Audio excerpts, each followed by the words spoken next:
Si on fait un petit bilan des classes sous Writer, on va se rendre compte qu'on a à peu près la même hiérarchie qu'avec Reader. La première extension qu'on a vue, c'est FileWriter, qui permet d'écrire vers des fichiers. Et puis on en a deux autres. Une qui s'appelle StringWriter. Alors, cette classe StringWriter, elle n'écrit pas directement dans une chaîne de caractères. Elle écrit en fait directement dans un string buffer, et à la fin, ce string buffer, il est transformé en chaîne de caractères. Elle ne viole pas le principe qui est qu'une chaîne de caractères est quelque chose d'immutable en Java. On ne peut pas modifier une chaîne de caractères. Et puis on a également une classe char-array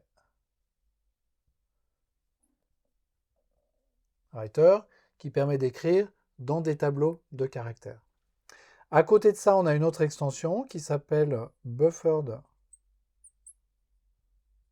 writer, qui essentiellement ajoute la fonctionnalité de bufferisation aux écritures, et c'est notamment utile pour les fichiers. Ça, c'est également une extension de Writer. Et ce buffered writer applique le pattern decorator. C'est-à-dire que pour créer une instance de buffered writer, il me faut une instance de writer, qui peut être une de ces trois-là, que l'on passe en paramètre de la construction d'un buffered writer. Donc le pattern decorator est appliqué exactement de la même façon dans le cas du buffered writer et du buffered reader. Et puis on a cette classe supplémentaire qui s'appelle printWriter,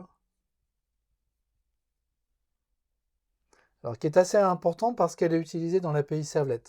Quand on demande en fait un writer pour écrire du texte, typiquement au format HTML, vers le navigateur du client, c'est en fait une instance de printWriter que l'on récupère et qui permet de faire notamment des printf, c'est-à-dire des impressions avec format avec le même genre de syntaxe que celle que l'on a en C, donc l'espèce de truc avec des %d, %i, %s, etc.